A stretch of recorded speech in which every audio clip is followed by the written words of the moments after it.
since I was, I think, 13 or even younger, 12 years old. I was 6'5". So people were like, right, he looks like an asparagus, but he's really tall and we can use him, you know? My CV in England, it was 0. Everywhere, 0, 0, 0, 0. Did it feel like a lifeline, would you say? Oh, it was Middlesbrough, or probably I would have stopped my career. Middlesbrough, I'll be thankful for my whole life. They changed my life.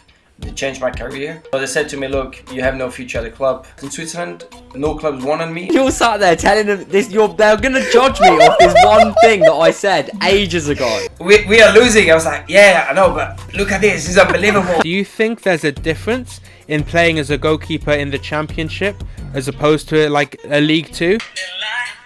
I don't know if you can hear. Yeah, it's a classic. How can you doubt a man who had the most clean sheets in Europe?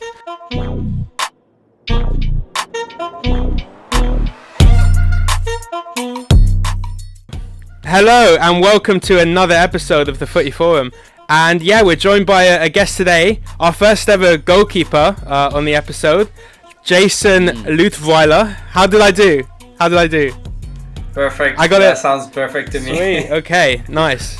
Maybe I should pick up a bit more of the language. Lovely. Yeah, Jayson, how you doing, mate? Yeah, thank you. I'm doing good. Thank you for welcoming on this podcast. I'm absolutely delighted to be invited, and I'm hoping we have a good time together. Awesome. So where are you based right now? So obviously you play Huddersfield. Are you based in West Yorkshire? Yeah, I'm based in West Yorkshire. I didn't have to move house because Huddersfield is an hour away from where I was living, so it was ideal fit as well in that aspect. Oh, wonderful. So, yeah, still same place. Yeah, lovely. Same place. Yeah, you've been there for what, 2 months now? Is that right? Signed there probably late January. So yeah. Actually somewhere like 1st of February probably actually. Okay, so pretty much 2 months exactly. Yeah. Yeah, exactly, yeah. Perfect. Yeah, so, I mean, why don't we do a couple icebreakers? We just like doing a couple just kind of easy kind of questions to start off with, just to get to know you a bit more. So, Jayson, do you want to tell us just a bit about your background, how old you are, that sort of thing, just a very brief background? Yeah, I'm 31 years old. I'm born in Switzerland, in a city called Neuchâtel. I lived in Switzerland until I was 22 years old. Moved to UK afterwards. Been in the UK for 9 years now. Yeah, my whole family still live in Switzerland. It's a very mixed nationality between Swiss and Canadians. Yeah, so that's what I was going to ask. Swiss Canadian, so dual citizenship. So where did that come from? Is it just one side of the family is Canadian? Yeah, exactly. My granddad is from Toronto. Awesome. My mom used to live in Canada for a few years, and then she moved back to Switzerland, met my dad, and they had 4 wonderful children.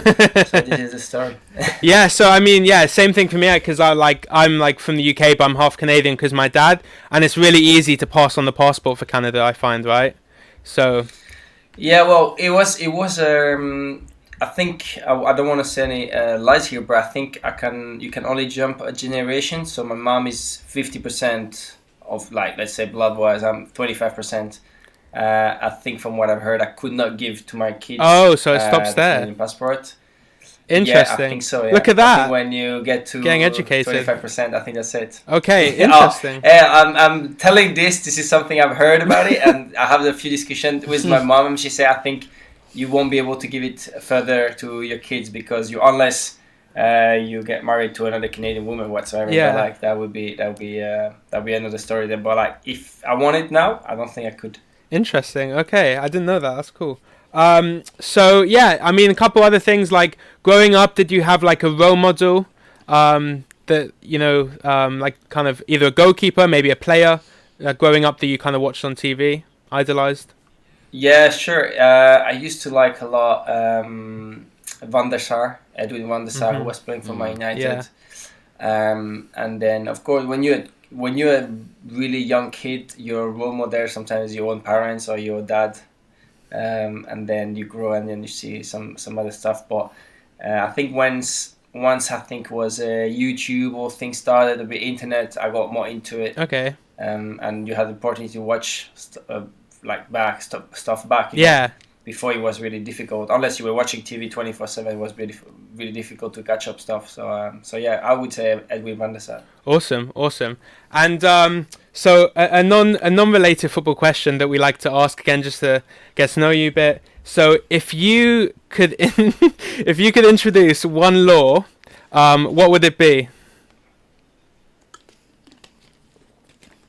Oh. Like if you got a call, let's say, you know, they look at your Canadian citizenship and they're like, we like this Jayson guy. You get a call from Justin Trudeau, Prime Minister of Canada, and he says, Jayson, I've seen your work. I've seen you in goal. You know, phenomenal shot-stopping keeper. We need you to step up as PM for Canada. So what law would you introduce? What's the first thing you'd introduce?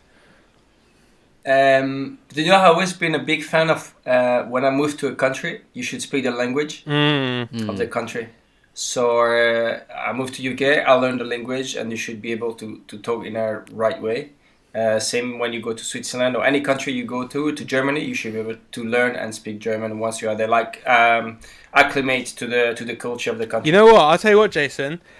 A couple people like Dan may have said, Alex, Jovan, they may have said like, oh, that's the best answer we've had so far. I've never said it yet, but I can say now that's definitely the best answer. I can relate a lot because obviously that is a great answer. Living in London, right? Like I live in North London, and it's amazing how multicultural it is. I think it's amazing. But what you find is because it's so populated and you get these dense areas of like the same people from the same nationality, they can actually get around their day to day without learning the language at all. And just speaking their native language, because everyone in the area, like even people at the shops, that sort of thing, they all speak the same language. And I think it's really important as you come to a new country to learn that language and fully kind of embrace yourself in that culture. I think you'd agree, you know?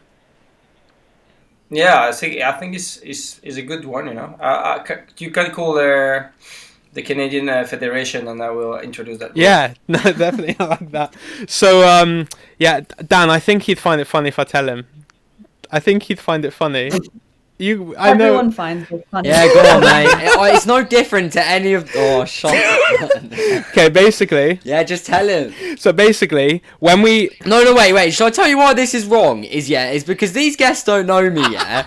And then you're sat there telling them this... They're going to judge me off this one thing that I said ages ago. And it was a mistake. I was nervous. It was my first podcast and I made a mistake. You would change... So I'd like... You a changed man, would you say? You a changed man? Is that what you're saying? Well, I'd you know, in a future podcast, mate. Just okay, but last time I think Jayson Jayson will find it funny though, so I want to say it. Yeah, just okay, tell him. Okay, sorry about the suspense. Okay, basically, so when we introduced Dan and Alex to the podcast, we got them to do their own introduction episode.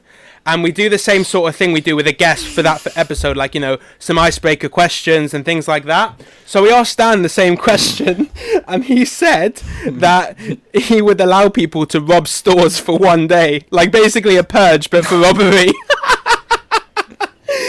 See? And now he hates me. Imagine the chaos, though. Imagine the chaos. I'm happy. I will never give you my address or where I live, mate. Never in my entire life. Not a chance. See? Oh, brilliant, mate. Almost spam You f***ed it, mate. You f***ed it. Oh, we're actually going to get to the football. No, listen, this is... if you say it was a mistake, listen, we'll trust your words, but I'll still Thank not you, give I you my appreciate address, that. I'll still I not give you my that. address. It's just my moment to day. get to him, you know? I just like to take advantage of it. I just know it gets him every time. We're slowly prepping Dan to re-enter him into society, so it is a work in progress. Yeah, don't worry, Jayson. Exactly. It's a trial run. This is why I've got like the... It's a trial run. Yeah. We're seeing how it goes. Yeah. It's a little tester to see if he's ready. But you know, baby steps, Dan. Baby steps, mate. Okay. Always, mate. Perfect. Anyway, so this is a football podcast, and we do have a really great guest on tonight. So I guess we should keep the podcast moving. Jayson, so as you said, you are from Switzerland, born and raised. I saw you play for Basel, so you played a couple clubs, you know, growing up, and you went to Basel. So kind of talk us through your journey, kind of growing up in Switzerland, what it's like at that kind of youth level, because obviously I'm sure you're aware by now in the UK, there's a kind of a huge variety of football, like, you know, everyone plays football. So is it similar in Switzerland? Is it, you know, competitive? Just talk about that journey, kind of getting into, you know, from growing up to getting into Basel. Well, first thing is football is not the biggest sport probably in the country at the time I started to play football. You have like ski and hockey, ice hockey, you know, is very famous. And you had probably at the time when I was starting to understand a bit what I wanted to do, I want to be a professional footballer. I think there was only a first division with maybe 12, 14 teams, so people didn't really believe in professional football. They thought it's something 1 out of 1,000 reach this in Switzerland, and even that. And it was tough. At the start it was tough, but then while I was growing, the football was growing, so it helped me a lot. Things were opening, academy, etc., etc. So that was the good thing. So I started in my village as a young kid, had the opportunity to go to my biggest city in Neuchâtel, which was a bigger club at that time, who actually won Swiss trophies and everything. They were actually a big club. I spent there 3 years, and then I got scouted by Basel, who became the biggest club in Switzerland at the time. Moved to Basel when I was 16, and signed I think it was a 1 year deal at the start, and then I re-signed a few times and ended up doing 6 years there. But yeah, that was the journey to Basel really. I was just young, and then after 2 years in the Academy of Basel, became professional when I was 18, really quick. It was hard work, but it went actually really quick when I think. What was the standard like, you know, to be the top club in Switzerland? What sort of standard did they set? It was, at the time I was there, it was crazy. Like, you could not lose one game. You could not lose one. It was, if you were losing a game, on the Monday you had a meeting with the sport directors, the managers, everyone was in the office, and they had a massive crisis. So the standards was really hard. You had to win titles, you had to win every game.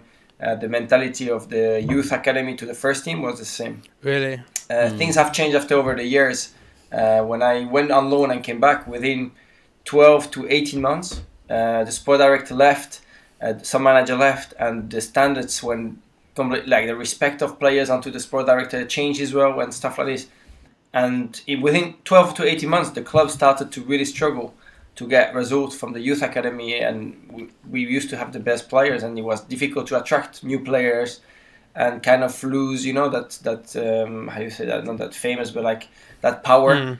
And other clubs were taking the power that Basel were losing, so they were a bit sleeping on their success, if that makes sense. So the competition was obviously always very high, but when I came back the second time after my loan, I felt a big difference at that time. I was like, this is not the club anymore. And a few years after, obviously, it happens that they are really struggling, and now they are really struggling again. You know, it's success is only going for so long, and then if you sleep on it, at one point it just goes, isn't it? So yeah. What were the main things that you would say that you take from that experience of being at Basel, where you said it was quite competitive, that you sort of used throughout your career to help you stay motivated and on top of your game? So what I would have learned is like the winning mentality was incredible, and you get to use to win that you're so used to win, and there is no other way, that when you arrive to another club is tough to kind of adjust it. So I went for 4 years in a row, playing every game, winning probably 90% of the games, getting champions every year. I'm talking here under 18s, under 21s level. And even first team, when you train, you have to train at you 200%, because on the Saturday you want to be champion, and it's like everyone has the same attitude. So when you go on loan to a team who doesn't have such ambition or doesn't have such budget to win a league or etc., the first few weeks I was getting frustrated and thinking, come on guys, like I want to win every game, and then you quick realize this is not possible everywhere, and you kind of use it as well. It's a learning, you know, to say, okay, it's more realistic. It's impossible to win everything, and it's you know, it's more realistic to win a club where it's a win and lose sometimes. But if I would take something, it would be definitely the winning mentality, and the thing a loss is a big disaster. That's a good way of putting it. So you said you went on loan a couple times, you know, whilst you were moving through the ranks. Basel, was it from like 18 to 21? Is that right? When I was the first loan I did, I was I think 18, but it was a month loan. Oh, it wasn't very so long. I didn't even play that. Yeah, it was a 1 month loan. I didn't even play. Okay. And I think the big one, the real loan, was happening. It was on when I was 20 years old in 2010, I think. Okay. That's when I went really on a full season loan, played every game and everything. So that was the big. Did you step. enjoy that experience? Because it's quite a young age to go on loan. So would you say you enjoyed the experience of going on loan somewhere? Yeah. The thing is, I was for 4 years at Basel, and I came to a point where I felt I wasn't going higher anymore, because I was stepping. When you go in under 18s, you just step under 21s and 21. You go like this, and I reached the first team, and I was the number 3 goalkeeper at the time. I was very young, but I did a year. I did a second year, and I was like, right, I need to step up now, because if I just carry on, I could be 10 years number 3 there, and you will say, oh well, I had a great life, earned good money, and I never played in my whole life. And I was like, that's not me. I want to go and play and do things out of it. And it was just the right step to go, and I was feeling ready to go and to do it. And the first year I went there, I did very well. Yeah, so we'll come back to that point that you talked about your decision that you wanted to prioritize playing football over potentially staying at a club, earning a comfy living somewhere you're comfortable. But I mean, in the meantime, so you moved over to the UK. So talk about a bit more kind of how that happened, how the move came about. Was it a decision on your part? Was it a club of the club being interested and the club being willing to sell you, or was that something at your request and you decided you wanted to make the move? No, it was a bit of everything. Since I was very young, I always wanted to go to UK. Yep. And I never had the chance to meet anyone or to get in contact with any club, or even club getting in touch with me. And when I turned 20, it was I think in 2012, January 2012, Basel wanted to release me at that time, but I still have 18 months contract. So they said to me, look, you have no future at the club. You're never going to play for this club. So yeah, you can leave whenever you want. And at that point, we're like, okay, we need to find a solution quick. And the first option who came up was Middlesbrough, because my agent was talking with one of Middlesbrough scout at the time, but not for myself, for another player from Basel. And they came to watch a game in Basel for that player. But before the first team games, you always play the 21s before that. Yep. The under 21s academy play like a couple hours before the first team all the time. And that guy decided to say, oh, I'm going to watch the under 21s just because probably bored or just that's his job. Yeah. And when he came back to the game, he was like, oh yeah, I went to watch the under 21s. I was like, oh yeah, the goalkeeper, this is the guy I'm taking care of. I was like, oh, I liked him. And it all started a little bit like this. And nothing serious. And then when Basel said, look, we want to release you, he was like, okay, I'm interested now because he's young, he's free. I've seen him playing. There's a bit of a package there where we like it. And that was the first contact. And then Middlesbrough issue was they were needing somebody in the summer break and not in the January break. And they said, look, he has to go again on loan, play 6 months. We will come and watch him. And if we like his profile, we'll do something. And at that point, I was like, I can't see Middlesbrough going back just for myself. And watch me playing. I was like, at that point you don't believe in those things. And indeed they did. They actually called my agent back and said, look, we're gonna come and watch his games. And we finally turned the thing around, and I went to Middlesbrough to try for 1 day, which was intense, but it was good. And then flew back, and we kept in touch, and that's how things started in the UK. So it was very a big coincidence, and it worked well at the right moment. But it was really tough because at that moment, the only option I had was Middlesbrough, and the rest in Switzerland, no clubs wanted me. I was in Switzerland. You get an image of a person. So I was 22. They kind of felt, oh, his age is gone. He should have been on his top prime by now, and I wasn't. And people don't give you another chance because it's such a small country, and that chance came from Middlesbrough, which I was delighted. Did it feel like a lifeline, would you say? Oh, it was Middlesbrough, or probably I would have stopped my career. Definitely. Really? That was that far. Yeah, it was that far. In Switzerland, you don't have a million of options. There is the first league. You have the second league, which is called the Challenge League. And even by already the second division, probably 30 or 40% of the teams are semi-professional. Some of them work next to it. Oh wow. So you don't have a million of options. If you don't make it in the first two leagues, you have to go and work. Wow. That's crazy. Yeah. So do you feel like you Yeah. obviously you play for quite a few clubs, which we'll talk about, but do you feel like you have a certain connection or kind of positive feeling towards Middlesbrough, given that they kind of helped keep that career spark going, and then you've continued to have a great career? I will be thankful to my whole life to that guy who saw me playing, Gary Gill, and he was such a nice guy. You don't happen to keep in myself touch with him, do you? afterwards. I have texted him Really? sometimes, like just saying, yeah, of course we have text, and even I've asked him advice and about agents and stuff like that because he knows so many people. Yeah. And I have a lot of trust in him, so I believe in his advices. But of course, for me, Middlesbrough, we thankful for my whole life. They changed my life, they changed my career, and I use it as a motivation. Some days, it's like every job is. I have the perfect job, but you have days where you're not very happy to go to, and I never forget this moment. I'm like, 9 years ago, you would have give everything for being here where you are now. So don't give up now, and these things motivate myself. Yeah, a I lot. feel like, having that moment where you realise that football may not be your career, the fact that you've been able to keep it going makes you even more grateful than if like football was always there and there was never that moment of like, I might not be a footballer. It makes you more grateful and appreciative, I feel. Yeah, 100%. But as I said, every time I feel a bit of a day, I'm like, oh, I don't want to get up now and go for training, and I'm thinking this is a 5-second thought, and you think, oh, I remember this feeling of not finding clubs, the feeling of thinking I'm gonna have to retire now, and I'm 22 years old, and this feeling is so strong that you never forget about Yeah. it, and that sometimes things I motivate myself easily like this. I'm like, come on.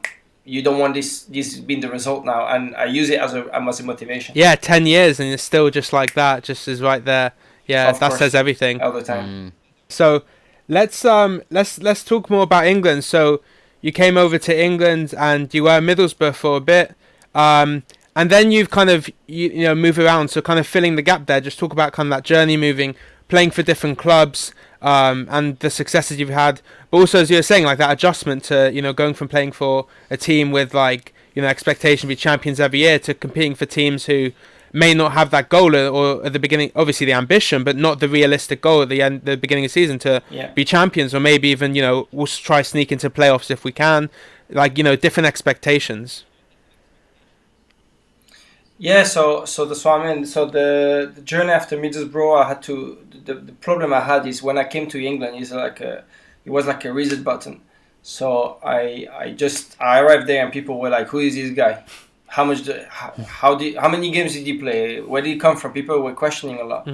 And my CV in England, it was zero. Everywhere, 0, 0, 0, 0. People would say, oh, he has never played a game in his life. Even if I had played professional game in Switzerland, it's like, it doesn't count.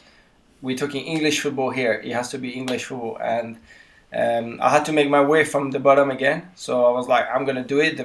Shrewsbury was the first club actually who called me and said, look, we're looking for number one. We're looking to get promoted. And the goalkeeper coach at the time, I heard a good thing about him. He used to be a player and everything. And I was like, this is the perfect fit for myself. A club who has ambition, but it's not the biggest club in the world. It's a small club who build and trust the players. If they take that players, they don't have their, the finance to just get rid of players like they want. They take care of what they're taking. And he just fitted well. And I did there finally 3 years. Loved the place, loved the city, everything. And it was the right step at the right moment. And I always had the luck that when I got released in a club, something good happened. Until now, my whole life it has been like this. I was very lucky. Every time the club released me, something better came. And for me at that time, even if I was a big step down from Middlesbrough Championship to League 2, it was for me a high stop because I started to play English football regularly every week, and I could show myself to people and say, look, I can play in England. Yeah, that's what meant the most to you. Would you say, like, playing week in, week out, didn't matter what level, as long as it was competitive and you were happy when you were on the pitch and not watching. Exactly. Yeah, 100%. I was so happy to play and just be able to show, as I said, like that people in 2-3 years, they say, okay, he has played 100 games, 150 games, and now he has like a CV where we can use it and work with it. Exactly. Alex? Yeah, I think that's it's important to be a competitive goalkeeper and have a standard that you set for yourself. In order to show this standard that you're, able to bring, you have to get on the field. And we've talked about this in previous podcasts too. And, do people need time, to show their skills? Can they do that in 10 minutes? Can they do that in one game? You have to give people opportunities to show what they're capable of. And I guess I have a couple questions, so I'll try and see if they can go back to back with each other. But my first one was, what kind of goalkeeper are you? When scouts are out looking, when you had the Middlesborough come and see you, what type of goalkeeper are you? Like, what's your highlight, or are you play out of your hands? You've got like great feet, a shot stopper. Like, what is your thing that people see and like about you? What's your extra bit on FIFA? That's the question. No, so would you say, like, the question is more when I was 22 years old or how I am now? Well, I guess that's two questions. Like, I guess both when 22 and now. Has it changed since you've come to the UK? Like, what point was it? So all of those things. Yeah, I think it's a very good question.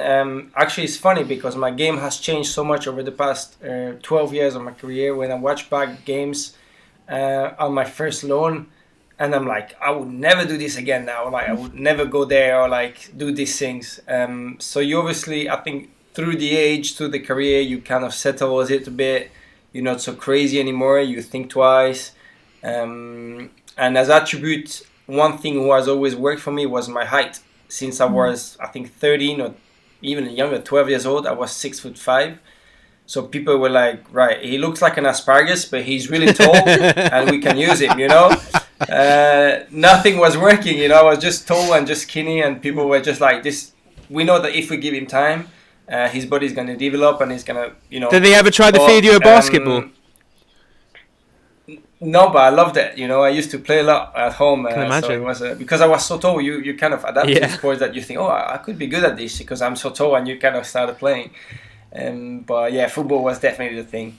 But yeah, no, that was one thing. The attribute that people was always saying, he has a good height, and even still now, is something that people say is like a tick box. It's like, how tall is he? 6'5", tick box. And then it's so important in England. I've realized over the years that people will look about the height, then it gives you a big step in front of everyone else here. They're like, okay, he has a good structure, he's tall, he's skinny, he's not fat or whatsoever, and that gives you a big step in front of everyone else.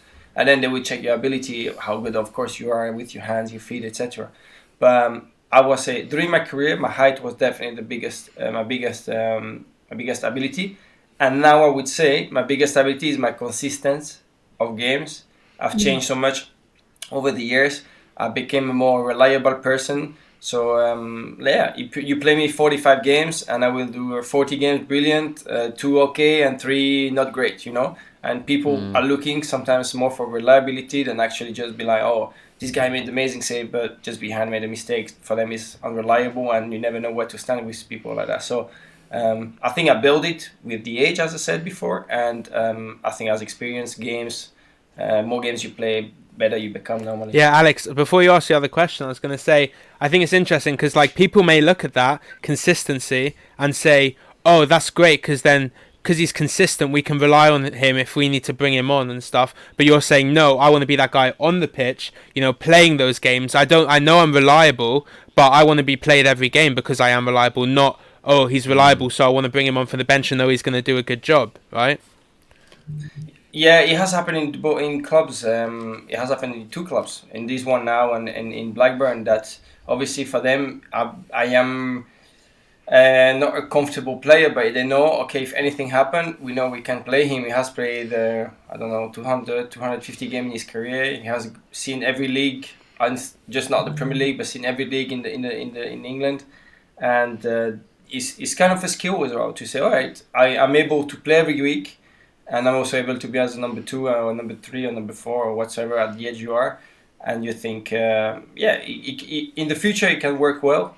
You never know when you are very old, like Rob Green signed for Chelsea when he was almost 40 years old and became just a number 3 or 4. And you think this is amazing to prolong your career, to make it longer is perfect, So those scenarios are good to have. is it a skill maybe? I don't know. To say you're able to play every week in, week out, and you're also good at coming out of the Yeah, I mean, I want to just follow up quickly and say, is out of interest, do you think there's a difference in playing as a goalkeeper in the Championship as opposed to like a League Two? Because people always talk about, the difference in the game. I think, Championship has obviously a higher degree of passing, maybe, and a few less kind of reliability on set pieces and things like that and long balls. So would you say that there's a different, goalkeepers, actually, rather than just outfield players, have to play a different way in those different leagues?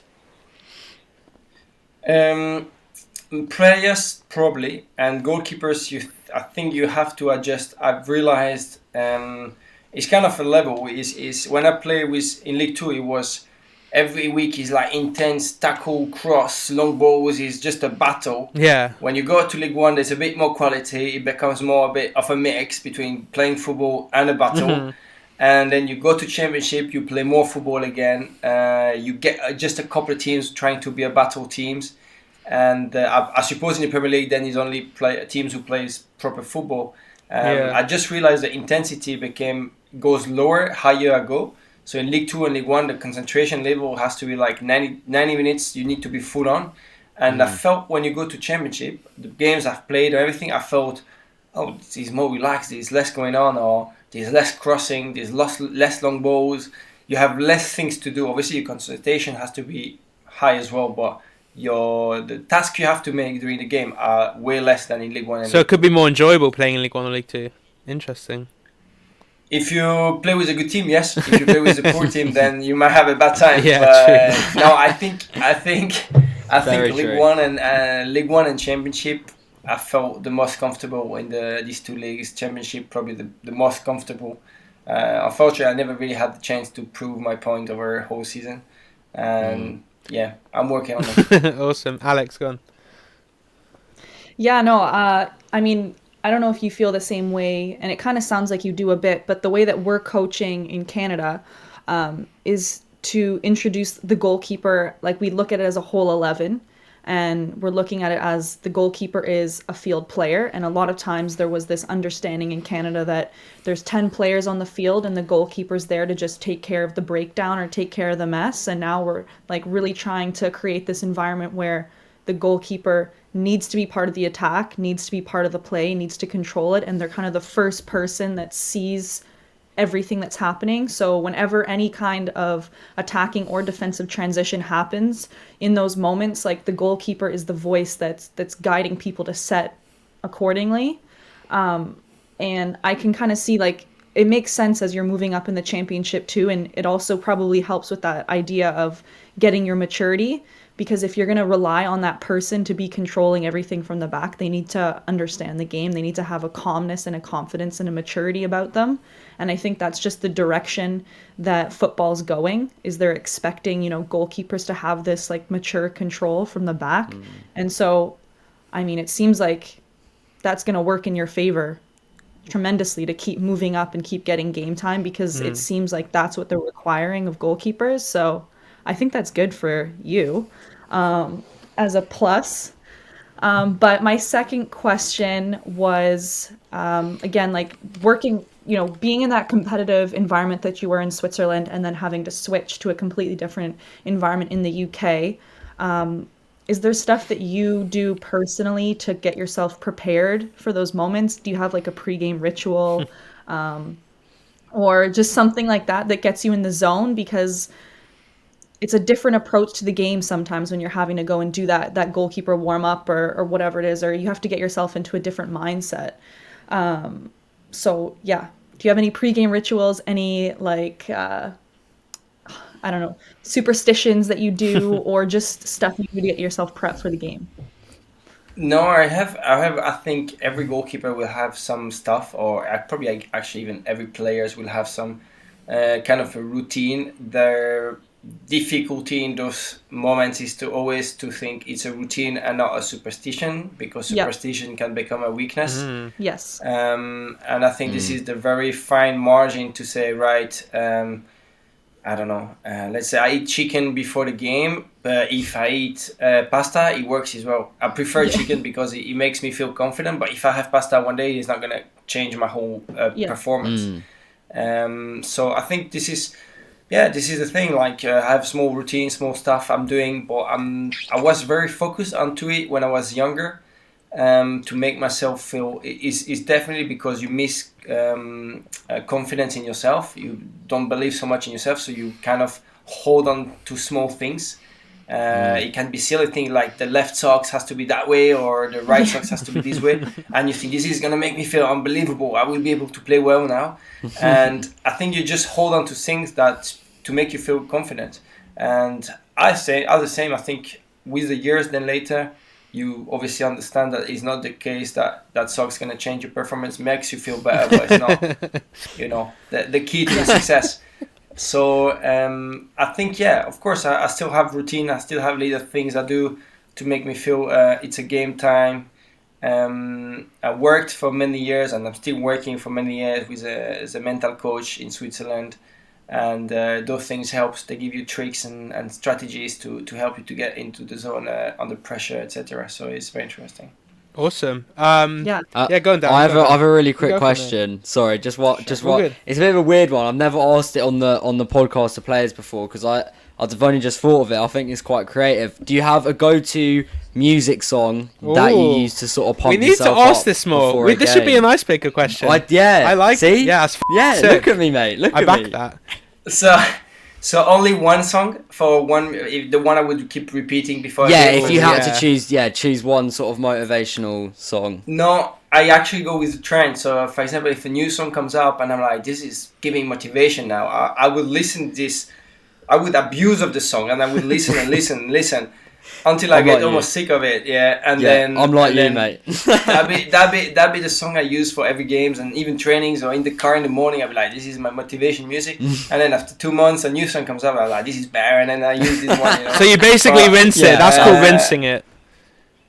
Yeah. Okay, he's a rinser. But it's good. It's good. I mean, some people will use. You can use music, but you can also use video clips from like motivation video clips. Super interesting, those things. So yeah, that's the kind of stuff you can work on it. But music, especially, never. I always had music, but it changed every month. I'm going to call you out because you answered the question without answering it. I didn't hear a song name. What song right now is that song? Yeah, go on. Do you know what?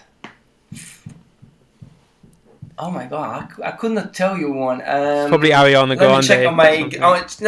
Check. No. Oh, do you know what? No, it's not that one anymore. I used to like one, but not anymore. No, it's too slow. Let me check on my Spotify list because I'll have it for sure. We're getting full confirmation here. I love that. So you ask a question, I give you the truth. I'm not gonna lie to you. We love that. You're giving extra commitment, extra work to find out the answer. Exactly. I like it. The last one I saved is "Push the Feeling On" by the night. Is that the Night Crawlers? Tune. Yeah, MK. yeah. Night Crawlers. Yeah. Yeah, MK, exactly. Wait, MK, how does that go? Like, how does that go? I know how that goes. I don't know how it goes either. If I hear 5 seconds, I'd know how to get. Oh my god. He's already asked me to sing Baby earlier before we started recording. You're just like trying to pull out the sing-alongs here. I don't know if you can hear. Yeah, it's a classic. So get us back to the clubs. Get us back to the clubs. Jason, you still clubbing? I rate that. You past the age of clubbing? You still clubbing? Would you say? Yeah, I would say. 100%. So important. Love that. So important, guys. Love it. 100%.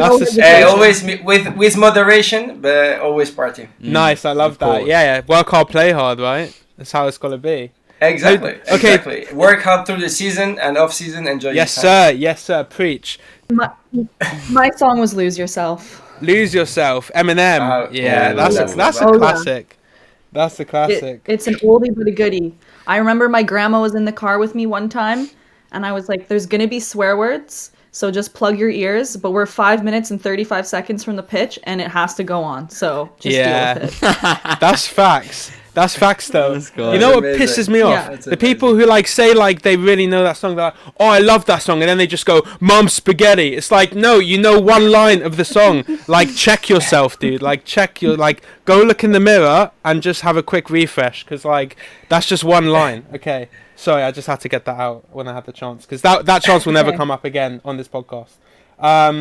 Right, so something that I'd love to hear more about. So, grew up in Switzerland, and you have an international caps, but they are for Canada. So, obviously, growing up, tell me if I'm correct, you did play for the Switzerland national team at a young age. Yes, exactly. But you obviously play for the men's national team for Canada. So, tell me kind of how that switch came about, how the decision came about to do that. So I always had in back of my mind to play for Canada. The thing is, at the time I was starting Canada youth, I don't even know if they had such a youth level. I know they had under 23s. And yeah, I was just playing with the Swiss national team. I was on and off, to be fair, with them. And when I turned, I think it was 20, I was called up a few times with the 21s national team from Switzerland. And at that time, I started to think I need to get in touch with Canada Soccer. I need to really, I think this is the next step, because in Switzerland you stop by under 21s, and in Canada it's to under 23s. So you get another 2 or 3 years of international. So I was like, this is a good time. I'm 20, 21. I'm played my first year in second division. It could be a good time to do it. But I could not get hold of anything. I actually remember once, I think I even emailed like somebody in Canada Soccer. I never had a reply, so I don't even know if it was the right thing. But it never came back. And then when I met one of my agent, I said, we need to try to get in touch with Canada Soccer and everything. And he actually tried, and the same, he was no reply, or people were saying you're not at the right place and stuff like this. And it all came up when I was playing for Shrewsbury in 2014-15, I think. We had a good season, and I had an interview on BBC, and they explained that I was making a lot of clean sheets and the best one in Europe and everything. And somebody in Canada heard about it or seen this and put it on a forum and said, "Hey guys, there's a Canadian guy who played for Shrewsbury who is doing well at the moment, and we have never heard about him." And it went like this until a few months later, somebody emailed the club saying, "Hey, is this true? You have a goalkeeper who is Canadian or have a Canadian passport?" And they came to me and they were like, "You Swiss, no?" I was like, "Yeah." I said, "But you have Canadian?" I said, "Yeah, I have a Canadian passport too." They like, "Oh, well, somebody is asking for you." And this is how the first contact came up. And I was like, this is the most random stuff ever. You've had some pretty unique stories happen to you. Like you went to Middlesbrough because someone randomly watched your under 21. This is crazy. This is to tell you how desperate I was to go to Canada Soccer. I was emailing, somebody else tried to email, never got in touch with it. I was desperate for many years to go to UK. I did all the tournaments, to try to get seen by other clubs in Zurich, and you were Man United there, Manchester United, never get a call. And the day I thought, but nobody's gonna watch me here. This guy came to watch me in Middlesbrough. Things like this always happen. I believe a lot in destiny now because of the things. Something is gonna happen when it happens. And similar, exactly. It happens because it was the right timing, the right age, the right moment in my career to go for it. Definitely. Interesting. Yeah. So that's how it happened. Very random. That is random. And how was the experience of playing? So you played three games. Is that correct? Have I got that right? Yeah. I came on twice at halftime against South Korea and Scotland. That's a pretty cool game. And Scotland. then I gave it was good in Edinburgh, and we're drawing 1-1. 1-1. I've done my research. Yeah, kept 1-1, so it was good. Yeah. I played 3 games, or I make 3 appearances and kept 3 clean sheets. Never conceded a goal on the Canada Soccer shirt, so I'm really proud of this. That's good. That's good. Yeah, I think I've done my research so much. Tell me if I'm right. You lost 2-0 to South Korea, you drew 1-1 with Scotland, and you beat Jamaica 2-0. Have I got that right? Exactly, yeah. Exactly. So that's the Jamaican one was my full debut. Yeah, and how was that playing a full 90 minutes in the Canada top, coming out with the team? Unbelievable, because when you come at halftime, you don't have the national anthems, you don't have that buzz of the start, and all these little things. and then you get your full debut against Jamaica. It was good. It was in Toronto, and I didn't know I was gonna play until the night before. We had I think 10 days camp before that, a week camp, and my parents said to me, "Look, we're gonna fly over. We have a feeling here. They were like, we have a feeling we need to fly. Imagine you playing, you give your field debut for the national team, and we're not there." You have awesome parents. And they flew over. Yeah, they flew over, and then at the same time they enjoyed the time. My mom loved Toronto. She was it was a good time for her to go back as well. Awesome. And at the time I gave my debut, so they were really happy. And they also came to Edinburgh to watch my second game there. Came with my sister there. It was a good time as well. It's like special moments, and you never forget about it. Awesome. Well, congrats on that, man. Well, it's only 3 games. Mate, the day I play 150 games, you can say congrats. Yeah, but an international player, mate. An international player. That's class, mate. Like I'm playing. I don't even play football anymore. I play Sunday league football, mate. I'm nowhere near international football. It's an achievement. Don't put it down. So congrats to you, mate. That's a lot of hard work coming to fruition. I mean, before we're going to move on to the no-name football game in a minute. That's the trivia game. Very creative, right? It's a football game. We didn't have a name for it, so we called it the no-name football game. Before I'm just mugging myself off it. So before we go to that, out of interest, so obviously Canadian national team are making a bit of noise. As I mentioned, Theo Corbeanu, who we had in the podcast, got his debut recently. But just generally, the whole team, you've got, Alphonso Davies, probably one of the top 10 valuable players at the moment, like in the world. Jonathan David, obviously, is a big young star. And a pretty solid national team, obviously, Canada hosting the World Cup. So hosting the World Cup. So, what do you think about the men's national team? And, what's kind of to come for Canada over the next, 5-6 years? First of all, I think the big step up for Canada soccer was to appoint John Herdman. He brought the national team to another level without disrespecting any other manager before that, which they did an amazing job. And you needed these people before John to be able to bring that further forward. But I think since he arrived, he brought that winning mentality. We're not just a small country here trying to just play a bit of football. We come here to win stuff. He's a winner, and he did it with the women's national team.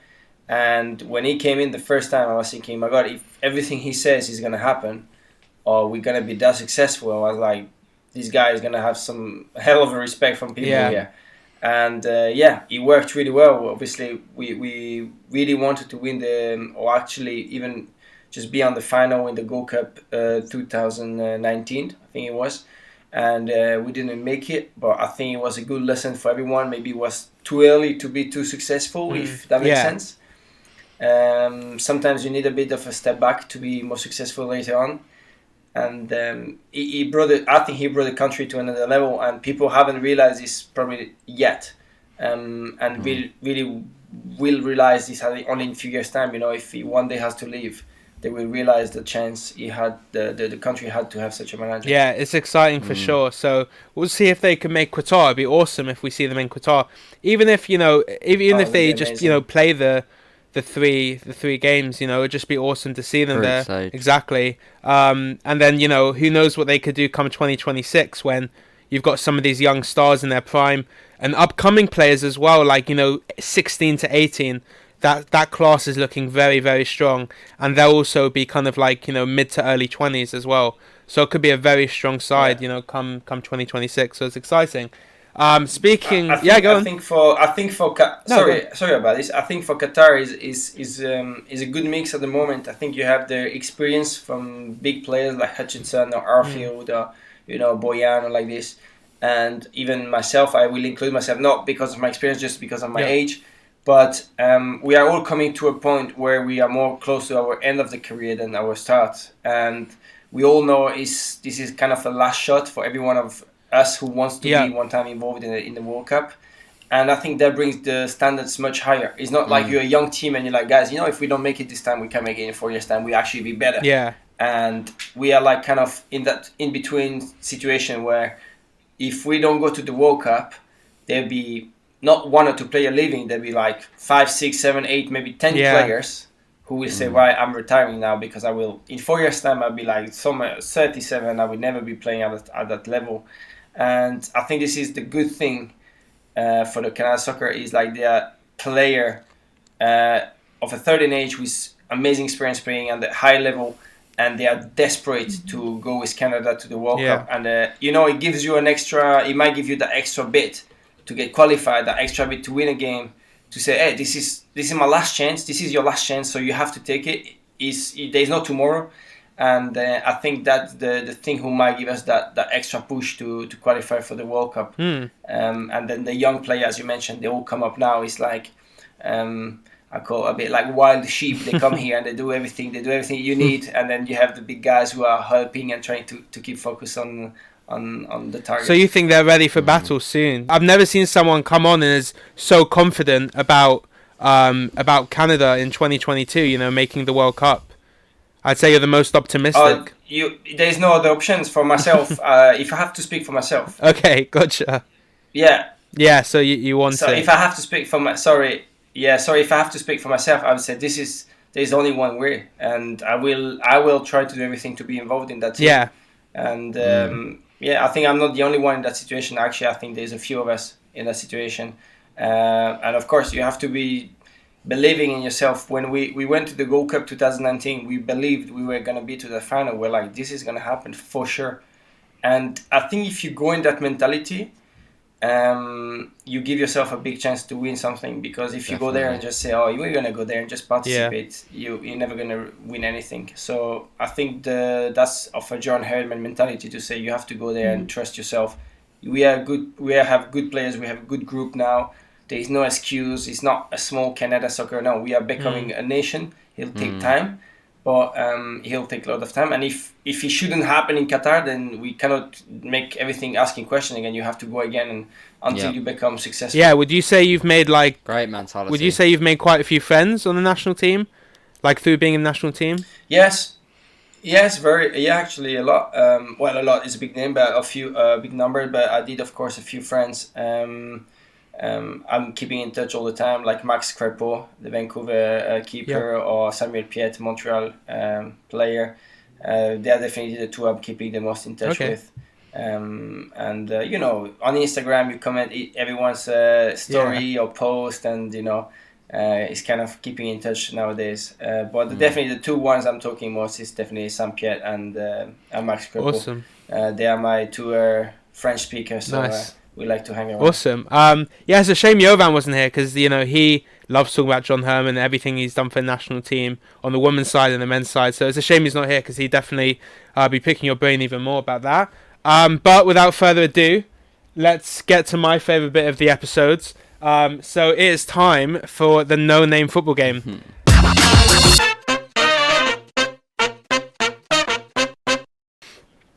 Awesome. Cool.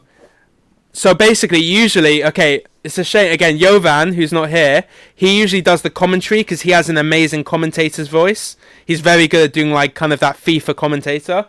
I don't have that. I'm running the commentary today, so I apologise, Jason, because if you watch any other of our episodes, it's amazing. He does a great voice and it's entertaining.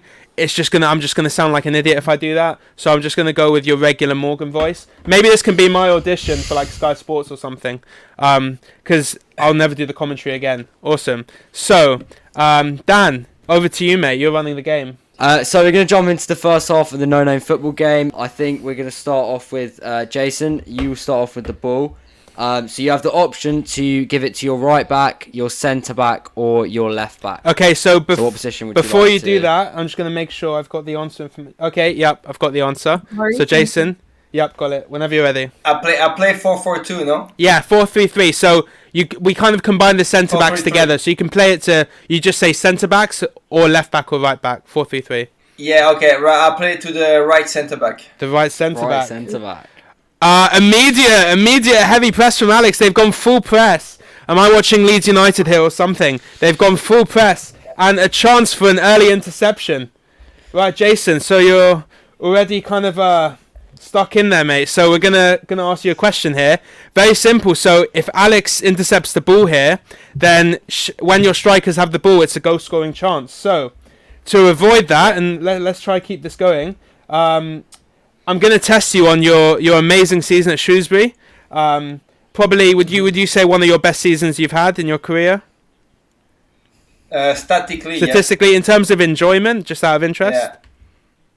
Yeah, it was a good time. Amazing time, actually. So I really hope I'm sure you know this fact. If not, I'll be blown away. But did you know that at one point during that season, you had the most clean sheets out of any goalkeeper in Europe? Is this the question to say yes? No. This is just like I'm just testing. No, you're good. I'm just testing. Did you know that? Of course. Yeah. Okay. I'm just checking because when I asked Chloe Lacasse about her, she has a highlight video online. She had no idea it existed. It's like amazing highlights of her. She didn't even know. So I'm just checking. Okay. No, I even have in this office a frame that a fans made it for myself. Can we see it? With like a big. Awesome. Give me 1 second. Wow, I've just seen how tall you are now. Yeah, wow. I was thinking you're gonna say I just seen your ass. I was thinking, no. Imagine if you just heard in your earphones, just like nice ass, bro. So this guy actually still have his name on it. He's called Steve Fletcher. He's amazing. The last we were promoted already, and we had one game left at home against Plymouth. And he came before the game and he gave me like under a cupboard and stuff. And I was like, oh, thank you. I just took it to the change room. And once I opened it, I was like, oh, this is probably one of the best thing a fan I ever gave to me. So he drew myself. Maybe, I don't know if you will see. He drew myself with a pen. And he wrote every result and every clean sheet and every games I've played. Wow. So I don't know if you see well here. Well, I don't know if you will see that well reflection. here. No, but I can kind of see it. Oh, that wow. looks really detailed. Wow, that's nice. Yeah. That's awesome. Yeah. Could you shoot us a picture of it after, like on Instagram? That'd be amazing. Yeah, that's cool. I sent it to you. Yeah, it's really cool. In fairness, I kept it all my life because since I have it, because I was like, this is definitely a good thing I want to keep for the future. So it was a really cool present. Awesome. Yeah, that's sick. Was that Perfect. when you had the record in Europe, or was that at the end of the season once you set the new record for clean sheets? No, that he gave me that at the end of the season. But obviously, I knew before that I had to reach. I think the club had a record of 21. Oh well, hold that thought, because this is your question. So obviously, when you had the record in Europe, you had 20 clean sheets in 39 matches, and obviously later in that season, you helped Shrewsbury achieve promotion to League One. How many clean sheets did you keep that season to set the new club record? Is it A 22, 20. B 23, or C 24? 23. 23. Okay. Yeah, of course. Okay. Hey, listen, if you doubt in it, this is written here. Okay. So Alex did a deep press into Jayson, but Jayson has managed to wriggle his way out of it, and the centre-back is able to retain possession.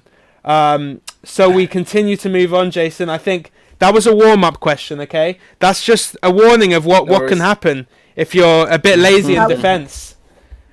That was answered with confidence. Yeah, a lot of I'm confidence. nervous. Yeah. So 23. So congrats on that. So what was that like? Just the feeling of getting like promoted, like that feeling of celebrating in the season. How was that? Out of interest.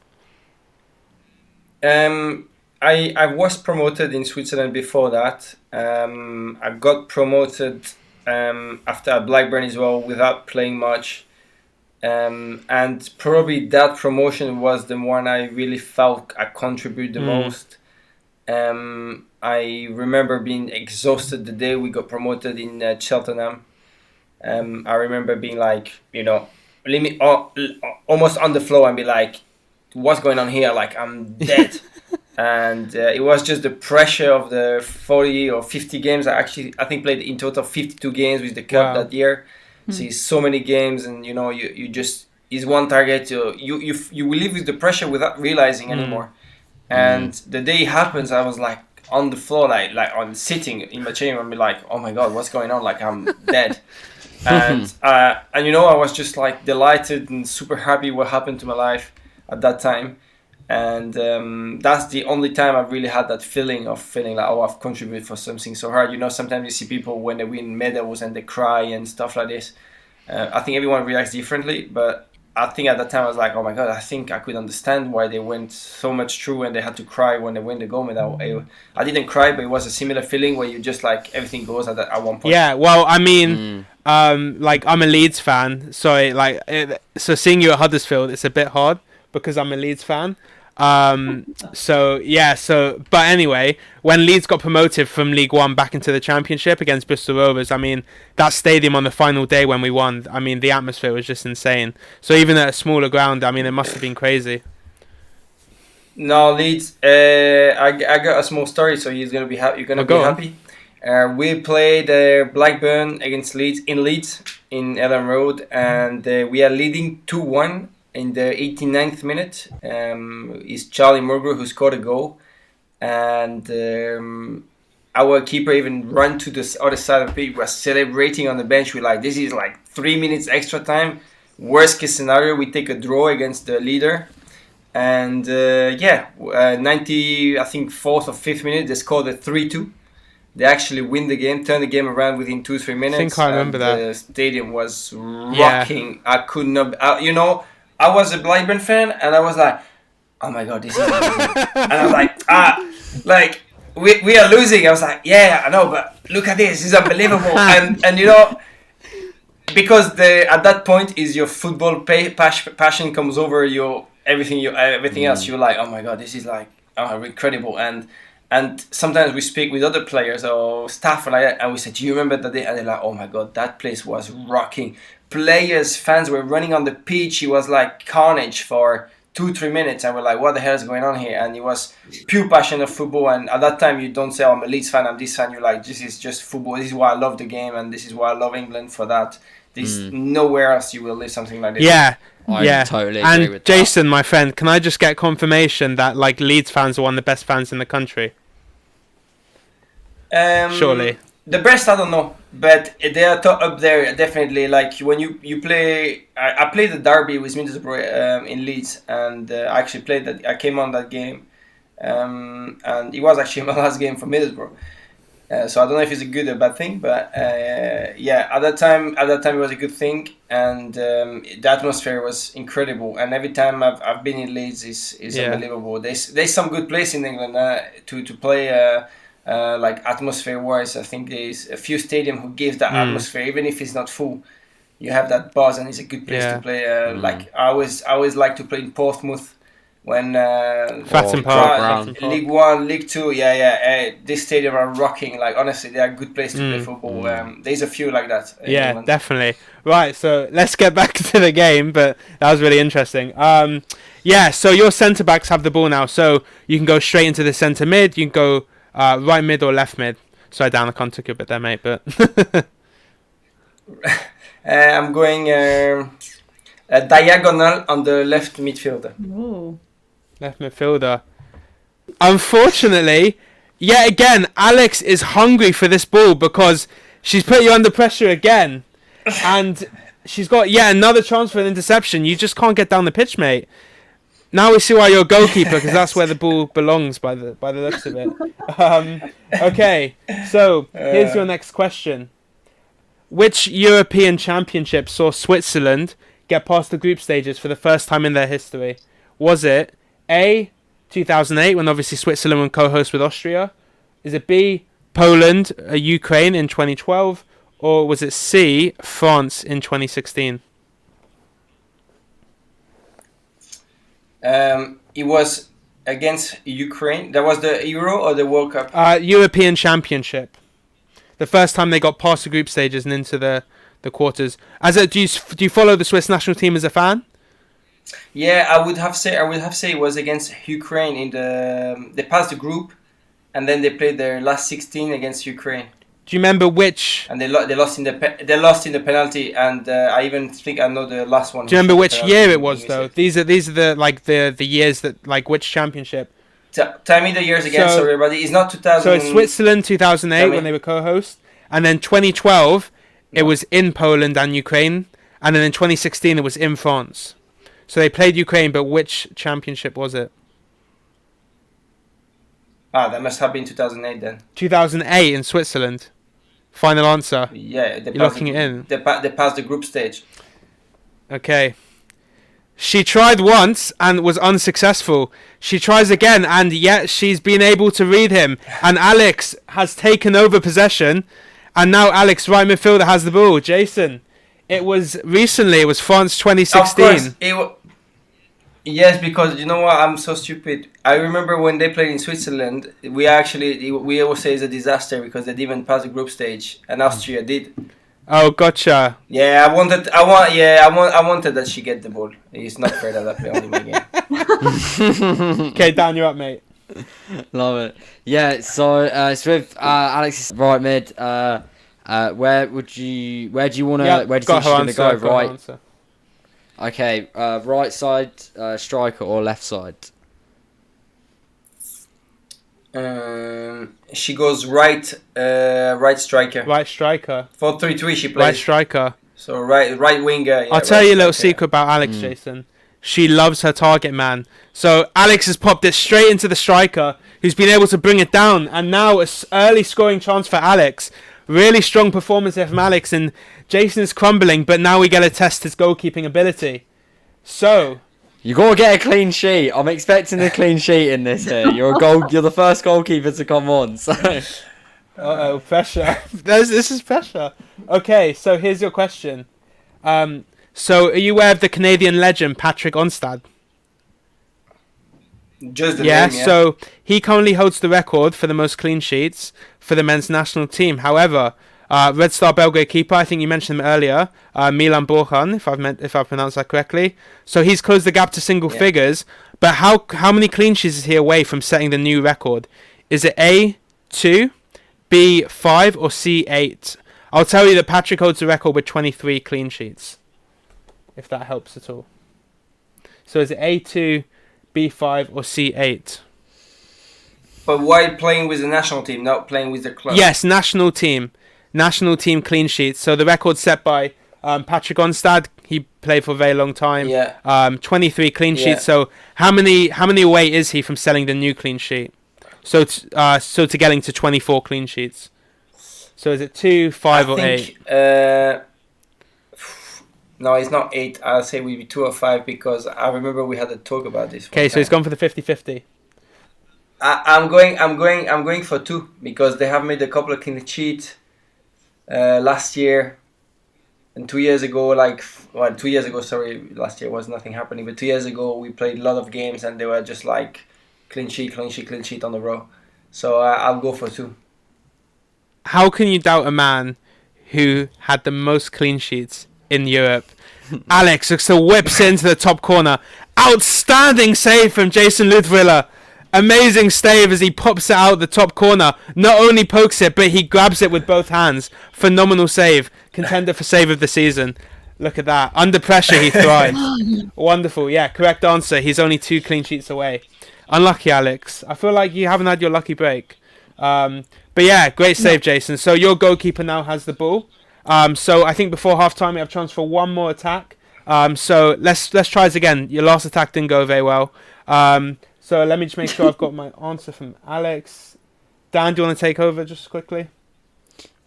Yeah. It's with your goalkeeper. So again, right back, centre back, or left back.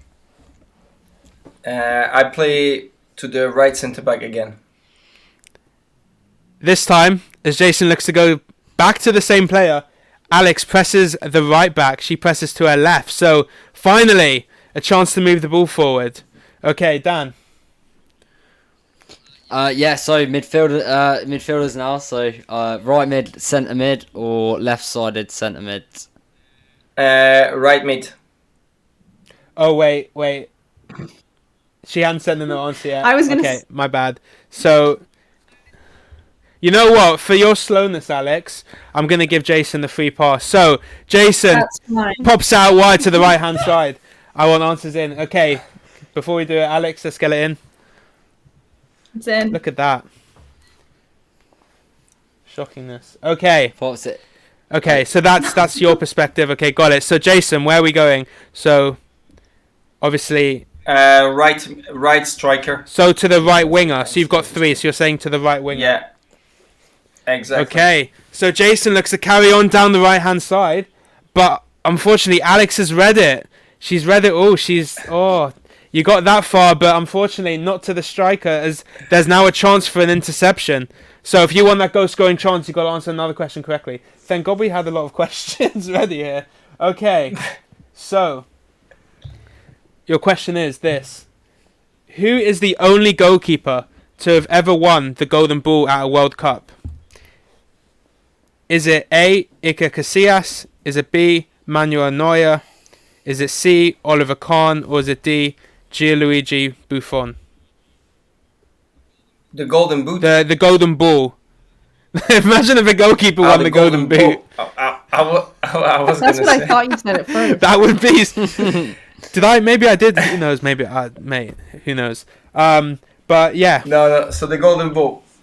In the World Cup or Euro? Sorry, I misunderstood this. So in the World Cup, so the Golden Ball, which goes to the best player. So only once ever has a goalkeeper won it. So who's the only goalkeeper to win it? So I'll give you the options again. A, Iker Casillas. B, Manuel Neuer. C, Oliver Kahn. Or D, Gianluigi Buffon. Oh my God, it's a tough one, you know. I might go for. I go for Manu. I don't know if I go Manuel Neuer or Casillas because they won World Cup, so they have to be one of them.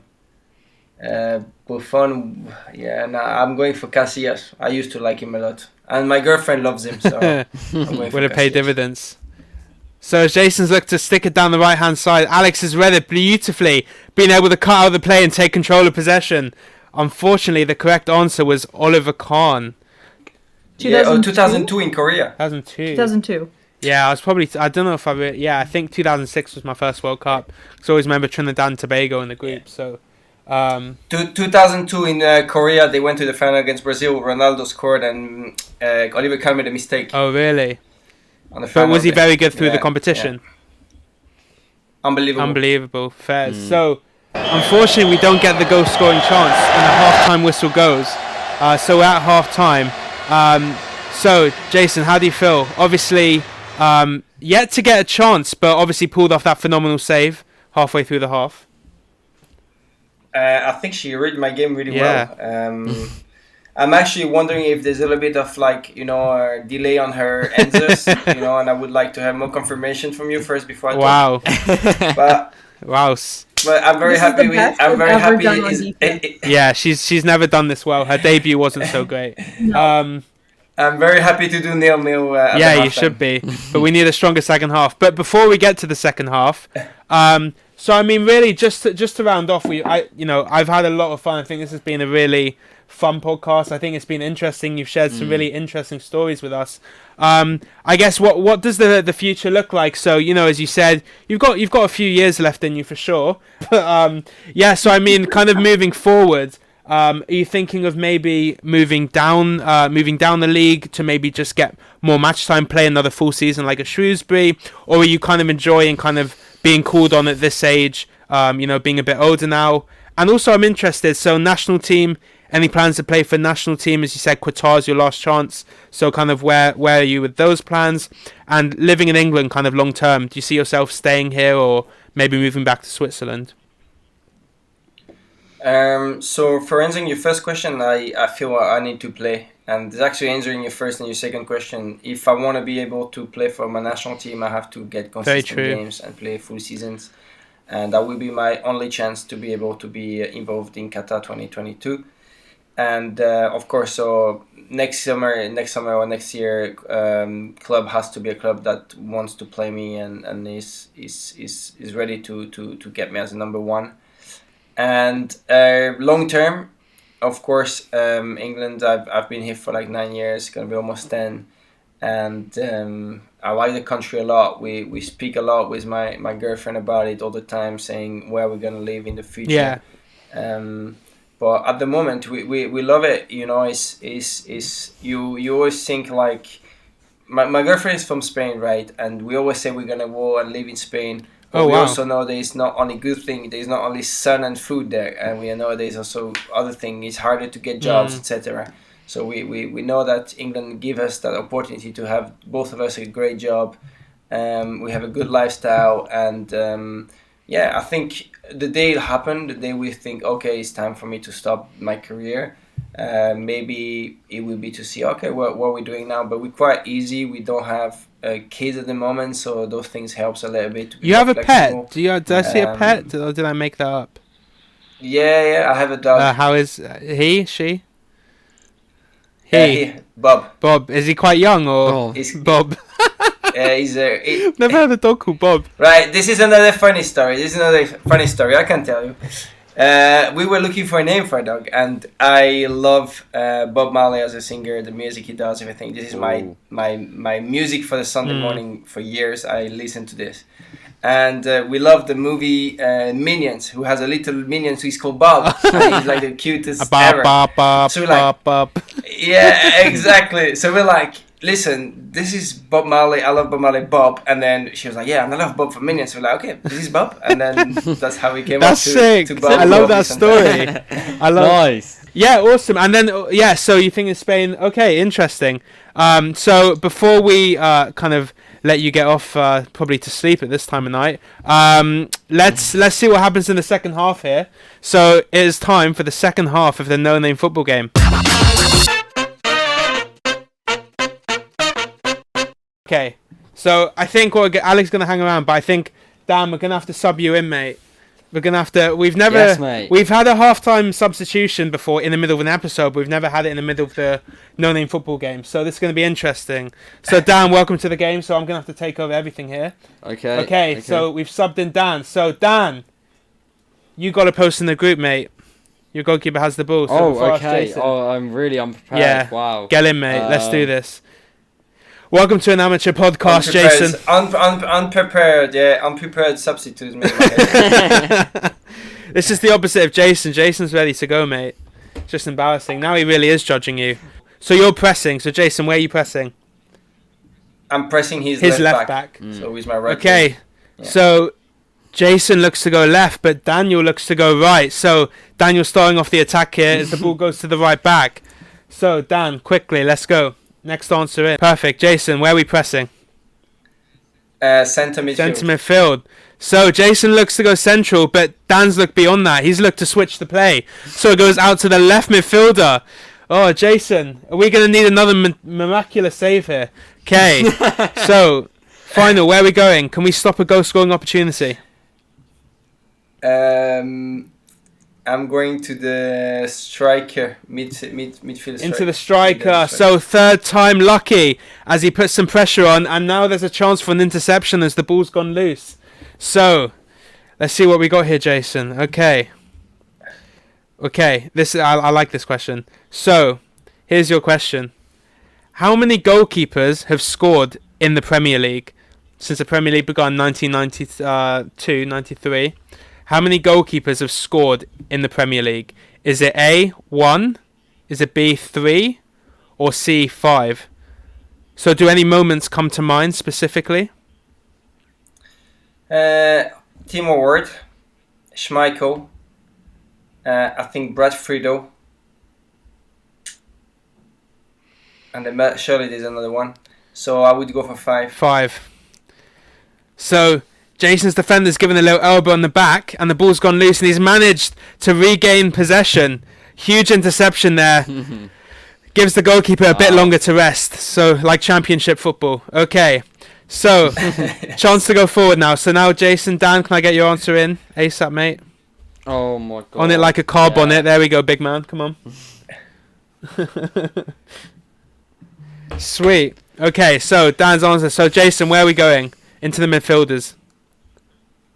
So I'm having the ball in the midfield. Your centre back has the ball. Right, so I'm going centre midfield. Centre midfield. And going forward today, it is just not your day. It is just not. You're just having. It's just. Listen, I'm a goalkeeper. I only do the first pass. Yeah, exactly. He has an excuse. Beyond the He has an defense, excuse. Jason is lost. Jason, maybe we need to think about this when we get goalkeepers on. Okay. Do you still have questions? Do you still have a question in your locker? Or Yeah, no, should we've we got just say plenty, mate. Don't worry, we come prepared. We got cool, plenty, mate. We've always got. Don't That's you worry, cool. mate. Okay, your question is. This is about the team you currently play for, Huddersfield Town. So I hope you know a little bit about the club's history. So not too long ago, Huddersfield Town were promoted to the Premier League for the first time in their history. What season was it that they gained promotion?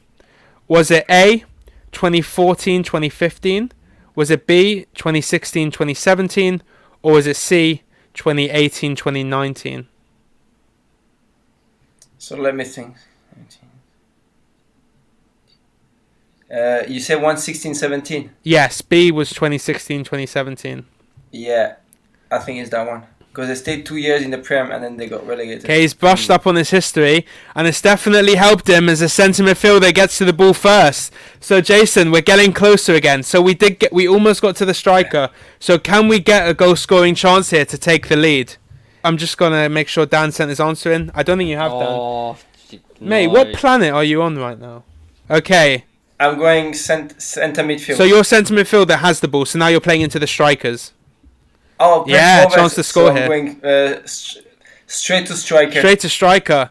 So Jason goes straight Here we down the go. middle, and Dan's thunk is it. going out right. Dan's pressed right, but it's gone into the striker. Jason, we have a chance to score here. Right, okay. Now I just need to figure out what question I'm going to give you. Ooh, spicy one. I want a spicy one. Do I have a spicy one in the locker? Yes, I do. Okay, here is your question. Are you friendly at all or in touch with Xherdan Shaqiri?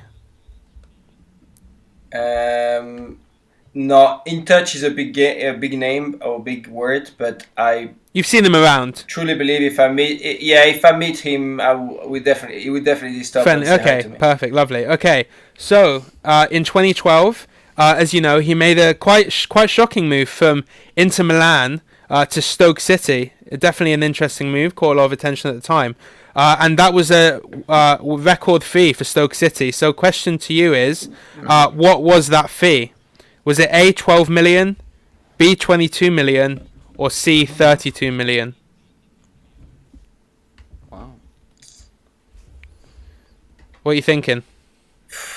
I feel 12 is not enough, and 32 feels too much. But because the record one, I'll go to 22. Yeah. Well, usually goalkeepers are at the end of the order when it comes to penalties, and that's usually because their finishing is a bit questionable. And unfortunately, that is the case as Jason Striker scuffs the ball and hits the corner flag and goes out for a goal kick.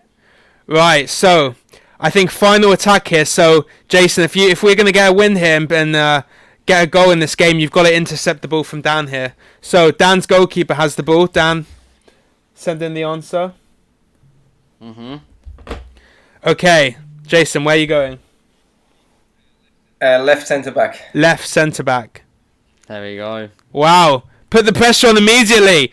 Pressure's on. He wants a goal. He's had a chance. Now he's thirsty for it. By the way, everyone listening, I'm so sorry about this commentary. I'm doing my best, okay? So, Jason, you could have an interception here and a goal-scoring chance to nick the 3 points at the end. So, here's your question. Have you ever played at St. Jacob Park? No, I never played. I was many times on the bench, but never played. Okay, so as you know, it has the largest capacity in Switzerland, but to the nearest thousand, what is that capacity? Is it A, 39,000, B, 44,000, or C, 48,000? You say 39 or 42? 39 or 44? 39. 39,000. Do you know what the exact attendance is, or I would have to go for 40. 40? But Okay, so it's 38 and a half, but nonetheless, correct answer. So Jason's managed to intercept the ball, and his striker will have a goal-scoring chance. Alex is going to be disappointed, mate. You've come on at half-time, and she got such a good start, and it's just been shocking, Dan. You're just Yeah, I'm not happy with it. I'm not happy with if it. he didn't judge you at the beginning, Jason's judging you now. I'll tell you that. Okay, Yeah. Jason, goal scoring chance here to take the 3 points. So this is it really. So we're gonna test you here. So this is gonna be your final test on the Swiss national team.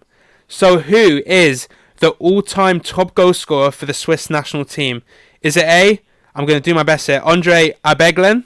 Is it B? Xherdan Shaqiri, or is it C? Alexandre Frey? Is C. Alexander Frey. Wow, no hesitation, very confident, and I see why, because he's learned from his mistakes, and Jayson Leutwiler has smashed it into the top corner, and he will win the No Name Football game 1-0. Jason, congratulations! Wow, a big finish at the end there. I'm emotional. I think it was hard work to go there. You grew into the game, mate. You grew into the game. Dan's come on. You know, let me tell you, after this call, we're going to sit Dan down and have a serious conversation, because it is not good enough. Come on at halftime. Look at Jason when he's come on at halftime, mate. Keeps a clean sheet for the national team. You couldn't even keep a clean sheet for TFF on a flipping podcast. No. Flipping podcast. Less than 100 subscribers, and you couldn't even do that, mate. Disgraceful. I'll regroup for next week. Yeah. But, yeah. Daniel looks like he hasn't been rattled, but he's crying on the inside, Jason. So he's going to cry himself to sleep tonight. I promise you that. So most likely post-game interview, Jason. So Jason, obviously, tough game. You know, you had a tough start to the game. Whether it was a matter of you growing into the game or a terrible halftime substitution by the manager on the TFF side, how do you feel the game went for you today? Right. As I said, team didn't start well. We're not focused from the start. We got pressed really well from Alex at the start. I went to halftime. I had a good chat at the lads. I said, guys, you need to get focused if you want to win this game. And the hard work paid. We win 1-0. Jason, congratulations. We keep saying it every episode. We need to get a leaderboard of everyone that's taken part in the game. But I guess as a goalkeeper, you have to be buzzing about the clean sheet, surely. You know, I'd say the most pressure on the defensive side we've had so far. And you lived up to it, mate. Yeah, that's how I play. Yeah. Hanging around and just get a sneaky 1-0 last Love minute. that, mate. And a phenomenal save in the first half. Obviously, like, highlights, that's going to be all over the internet tonight. I have no doubts about it. That's okay. So this has been another episode. It's been a lot of fun. I've really enjoyed it. Jason, you've had fun, mate, yeah? Yeah, it was brilliant. I had a good laugh, and that's what. Yeah, exactly. Well, we've definitely enjoyed it. So this has been the Footy Forum. Don't forget to just hit the like button. Spend 10 seconds just letting us know you've enjoyed it. Make sure you subscribe if you're on audio platforms. Make sure you hit the follow button to keep up with everything. We've obviously, recently 2 national team call-ups for some episodes. Theo Corbin, Chloe Lacasse. So big shout out to them. Congrats to them both. Hopefully, Jason, we'd love to see you in a Canada goalkeeper kit once again. And I unfortunately can't support your club at the moment, but I'm a Jayson Leutwiler fan, so wherever you go next to make the final push for your career, I will definitely be behind that team, and we look forward to keeping 100%. In touch as we do with all our guests. So yeah, there's been another episode of Footy Forum. Wherever you're listening, wherever time it is, I hope you're doing well, and we will see you soon. Take care. Take care.